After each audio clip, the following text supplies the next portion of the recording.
Hello. आता आपण बघूया तुला जपणार आहे या मालिकेचा एपिसोड रिव्ह्यू. मंजिरी खूप टेन्शनमध्ये असते. तिला मार्जरीचे शब्द आठवतात की मंजिरी, तुला एक शिवनाथविषयीचा मला एक संकेत मिळाला आहे. स्पष्ट नाही, पण त्याच्याकडे कुठली तरी शक्ती आली आहे आणि तुला मारण्याचा काहीतरी कट आहे म्हणून. मंजिरी घाबरत असते. तेवढ्यात तिला मागून मीरा येते आणि तिच्या खांद्यावर हात ठेवते. मंजिरी खूपच दचकते. तेव्हा मीरा बोलते, काय झालं? तेव्हा मंजिरी बोलते की काही नाही. तेव्हा मीरा बोलते की मला माझे बाबा कुठे आहेत? मला माझ्या बाबांना भेटायचं आहे, माहिती आहे ना तुला? तेव्हा मंजिरी बोलते की हो, मला माहिती आहे. आणि काय काय होणार आहे त्याला? माझ्याच तर तावडीत आहे. तेव्हा मीरा बोलते की तुला माहिती आहे ना की मी माझ्या बाबांना भेटल्याशिवाय, निदान बघितल्याशिवाय तरी कुठलाही निर्णय घेणार नाही. तेव्हा मंजिरी बोलते की मला माहिती. माया तिकडनं चोरून यांचं बोलणं ऐकत असते. तेव्हा मंजिरी बोलते की मी तुझी भेट घालून आणेल, कळलं? आणि मंजिरी तिथून निघून जाते. इकडे मीरा आणि अनन्या किचनमध्ये असतात. तेव्हा अनन्या बोलते की माया या आईचं ना मला कधी कधी कळतच नाही. तेव्हा मीरा बोलते की काय झालं? तेव्हा अनन्या बोलते की घरात एवढा सगळा राडा चालू असताना आता होळी सेलिब्रेट करायची आहे. तेव्हा मीरा बोलते ते होय. तेव्हा अनन्या बोलते काय, तुला काय वाटलं?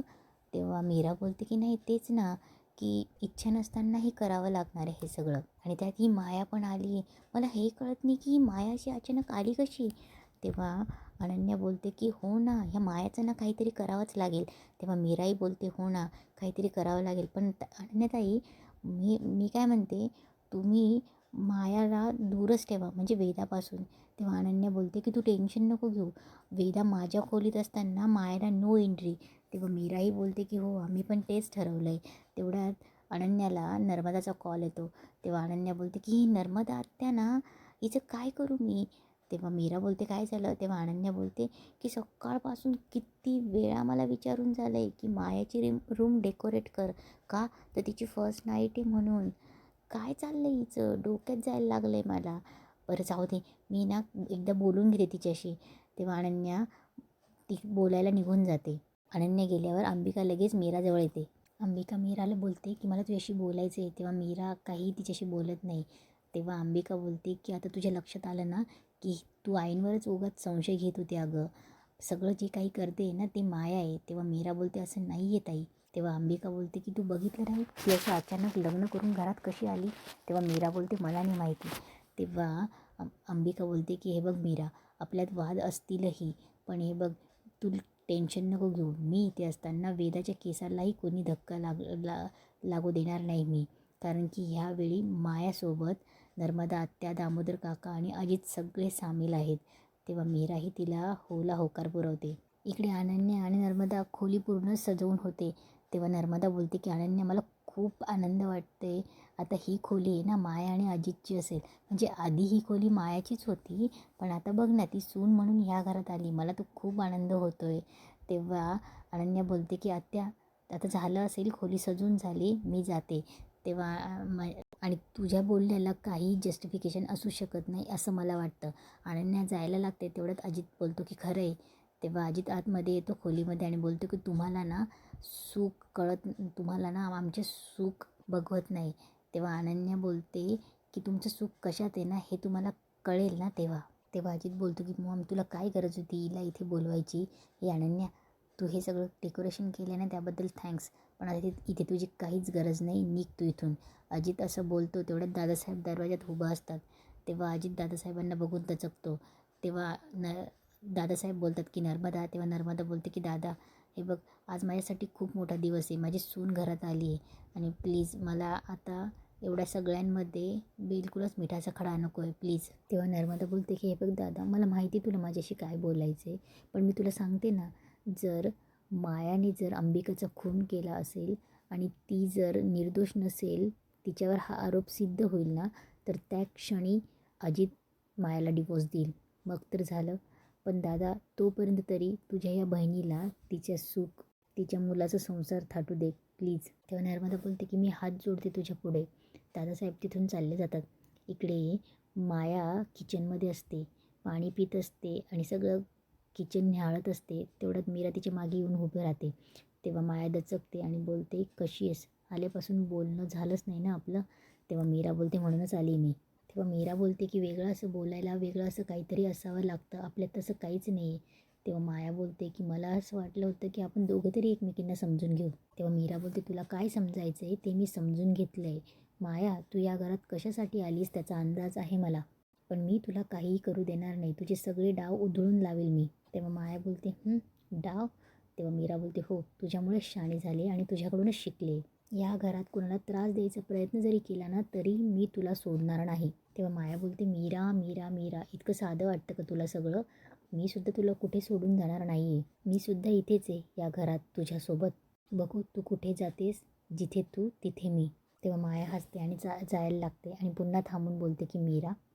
तेव्हा मीरा बघते. तेव्हा माया बोलते तुझ्यात जर हिंमत असेल तर मला ह्या घरातून हाकलून दाखव, नाहीतर मी ज्या कामासाठी आली आहे ते मी करून दाखवेल.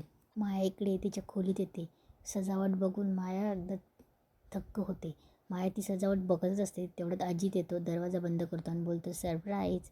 कसं वाटलं सरप्राईज? तेव्हा तो मायाला घेऊन बेडवर जातो आणि तिला बोलतो की बस. तेव्हा अजित बोलतो की इट्स अवर फर्स्ट नाईट, म्हणजे मॉम बोलली की काहीतरी स्पेशल झालं पाहिजे. After all it's a new start for us. तेव्हा अजित बोलतो की माया आय एम सॉरी, म्हणजे आज जे काही सगळ्यांबरोबर तुझ्यासोबत जे झालं त्याबद्दल मी सॉरी बोलतो तुला. तेव्हा अजित बोलतो माया तुला माहिती आहे ना मी सगळ्यांवर खूप प्रेम करतो, तसं तुझ्यावरही खूप प्रेम करेल. मी तुला खूप सुखात ठेवेल. यू नो वॉट माया, की आपण दरवर्षी आपली ॲनिव्हर्सरी पॅरिसला नको ग्रीसमध्ये जाऊन सँड सिटीमध्ये जाऊन सेलिब्रेट करायची.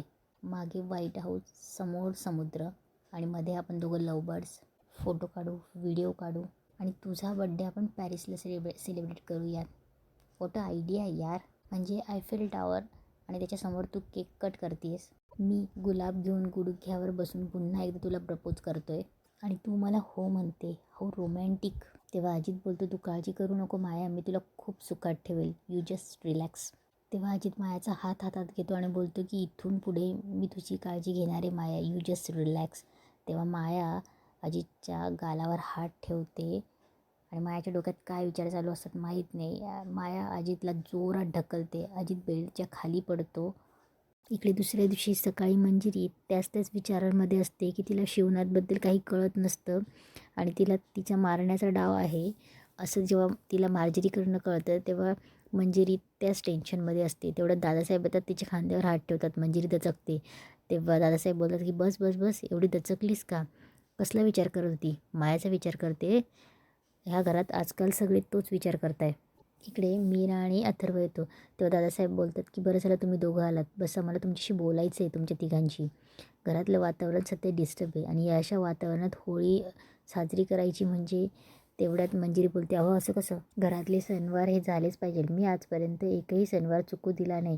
तेव्हा दादासाहेब बोलतात की हो पण ते सणवार साजरे करायला त्या घरातल्यांना आनंद पण मिळाला पाहिजे ना. तेव्हा मीरा बोलते मिळणार ना दादासाहेब, आणि कोणामुळे आपण आपला आनंद का सोडायचा?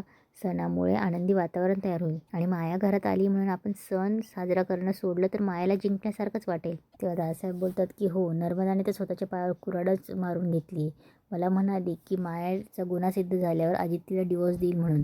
तेव्हा अथर्व बोलतो तोपर्यंत काय बाबा, माया जे काही करेल त्याचं काय? तेव्हा दादासाहेब बोलतात की ते पण बरोबर आहे, पण नर्मदाने एक वेगळाच मुद्दा धरून ठेवला आहे. तिला पण माहिती आहे की तिला घराबाहेर काढणं हे शक्य नाही आहे. तेव्हा मीरा बोलते की दादासाहेब, नर्मदा आत्याचं बोलणं तुम्ही मनावर घेताय हे खरं आहे, पण जिला सून म्हणून त्यांनी घरात आणलं आहे तीच जर त्यांच्या जीवावर उठली तर तुम्ही काय करणार आहे? तेवढ्यात नर्मदाचा आवाज येतो, ये माया. माया चहा घेऊन आलेली असते. तेव्हा नर्मदा बोलते की दादासाहेबांना ग्रीन टी लागतं आणि मंजिरी वहिनीला चहात साखर कमी लागते, गोड खात नाही ना ती. अथर्वला दुधाचा चहा, बाकी सगळ्यांना नॉर्मल चहा. आणि हो, अनन्या आणि तुझे हे यांच्यासाठी दोघांसाठी कॉफी. माया बोलते हो सासूबाई. तेव्हा दादासाहेब बोलतात की बरं अथर्व, जी काही होळीची तयारी करायची ना ती करून घे. तेव्हा अथर्व बोलतो की हो बाबा करतो मी. तेव्हा दादासाहेब बोलतात की ह्या त्याच फाईल ना ज्याच्याविषयी तुला माझ्याशी बोलायचं आहे, चल आपण बोलूया. म्हणून ते दोघं चालले जातात. तेव्हा नर्मदा बोलते हो करा हां, अगदी जोरदार करा हां, माझ्या नवीन सुनीची पहिलीच होळी आहे ना. तेव्हा नर्मदा बोलते आण बाबा मी चहा घेते. मीरा मायाकडे रागाने बघत असते. इकडे संध्याकाळी होळीची तयारी करत असतात. सगळे होळीची तयारी करत असतात. तेव्हा मीरा उठते आणि मंजिरीकडे जाते आणि बोलते मला बाबांना भेटायचे. तेव्हा मंजिरी रागाने बोलते की मी सांगेल तुला वेळ आली तेव्हा.